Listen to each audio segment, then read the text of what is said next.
Bienvenue dans une nouvelle vidéo de Des voitures et des hommes. Aujourd'hui, troisième épisode sur l'histoire de la Subaru Impreza. Si vous avez raté les deux premiers épisodes, vous pouvez les retrouver sur ma chaîne. Ce sont les deux dernières vidéos que j'ai publiées. Et si vous pouviez en profiter pour vous abonner, vous me rendriez fort heureux.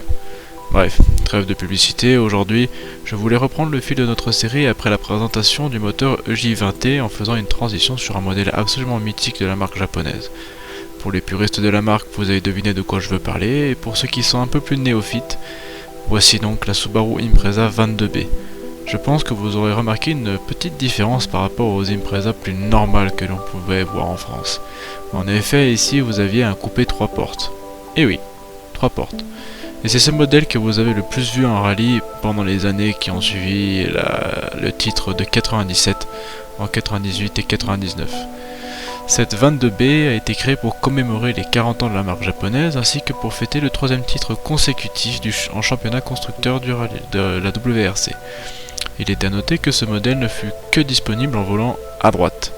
En effet, 400 voitures seulement furent produites pour le marché japonais, puis 16 pour la Grande-Bretagne et enfin 5 pour l'Australie, sans oublier évidemment les 3 prototypes. Au total, nous avions donc 421 voitures qui sortirent des lignes de chez Subaru. Cette voiture avait aussi pour elle quelque chose de différent sous le capot. Le même modèle de moteur toujours, le fameux EJ, mais celui-ci bénéficia de quelques petites modifications. Ces modifications, qui tenaient surtout d'une cartographie améliorée, permettaient de faire monter la puissance moteur à 280 chevaux et la cylindrée à 2,2 litres.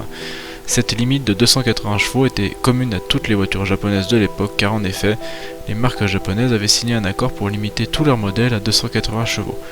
Ce qui était évidemment un mensonge, car des voitures comme la Honda NSX, la Skyline GTR 34, la GTR 33, la Supra 4, toutes ces voitures étaient estampillées à 280 chevaux, mais faisaient régulièrement bien plus en passant sur un banc.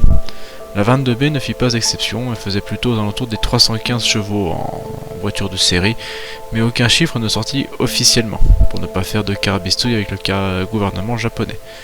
Et en plus de ce moteur et de ce style de coupé, la 22B affichait de nombreuses modifications esthétiques, avec notamment les pare-chocs, la prise d'air, l'aileron, des jantes différentes, plus grandes.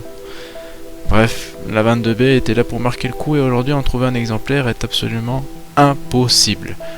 De plus, si vous avez la chance de trouver un exemplaire à la vente, souvent aux enchères, vous pouvez tout de suite hypothéquer votre maison, parce que vous allez devoir habiter dans cette Subaru. Il vous en coûtera à minimum 200 000 euros. Et encore. Autant, personnellement, je peux comprendre qu'une certaine aura entoure cette voiture, mais ce genre de prix ne serait-il pas exagéré pour ce type de voiture? On parle d'une Subaru, certes, qui est extrêmement rare, mais cela vaut-il vraiment 300 000 euros comme cela a pu être le cas aux États-Unis? Là, je vous laisse en débattre en commentaire et n'hésitez pas à me donner votre avis, parce que comme ça, au moins, on peut essayer d'en discuter un petit peu. Bref, revenons là où s'en était arrêté la dernière vidéo. En 1997, après avoir caracolé en tête de la WRC et tout écrasé au niveau constructeur, une nouvelle phase de l'Impreza entra sur le marché français. Fini la GT95, bienvenue à la GT97. Tout d'abord, la calandre fut modifiée. Fini les haricots, bienvenue les nids d'abeilles. De plus, les sièges devinrent de vrais baquets, tandis que les jantes en 15 pouces devinrent des 16 pouces. Niveau moteur, eh bien, assez peu de changements finalement. Franchement, c'était un petit peu les mêmes voitures et ils voulaient juste un peu restyliser, mais c'était pas très flagrant quand même. Question prix, aujourd'hui vous pouvez trouver des GT97 dans le même prix que les GT95. Néanmoins, la GT97 c'est une voiture qui est quand même moins rare à la vente sans pour autant observer de baisse de prix. Comptez environ 15 000 euros pour trouver une voiture en bon état tout en étant attentif à quelques petits points. Attention aux véhicules trafiqués par les jackies notamment et aux voitures ayant fréquenté la montagne et la plage. La rouille a toujours été une maladie sur les Subaru et ces GT97 n'ont pas échappé à cela. Pour ce qui est des véhicules trafiqués, je peux tout à fait comprendre qu'une ligne d'échappement puisse agrémenter un petit peu le modèle, pour autant des voitures qui ont été tunées, boostées, eh bien c'est de là que viennent la fameuse réputation des Subaru sur les head gaskets, sur les joints de culasse qui se percent. Ça vient de ça. Parce que vous vous retrouviez avec des gens qui faisaient du tuning n'importe comment, vraiment tirer beaucoup trop des moteurs, et forcément les moteurs au bout d'un moment ils craquent, forcément. La semaine prochaine, nous aborderons enfin la dernière phase de cette Impreza de première génération. Nous aborderons également plus en détail la transition et surtout le sacrilège effectué par Subaru sur sa deuxième génération.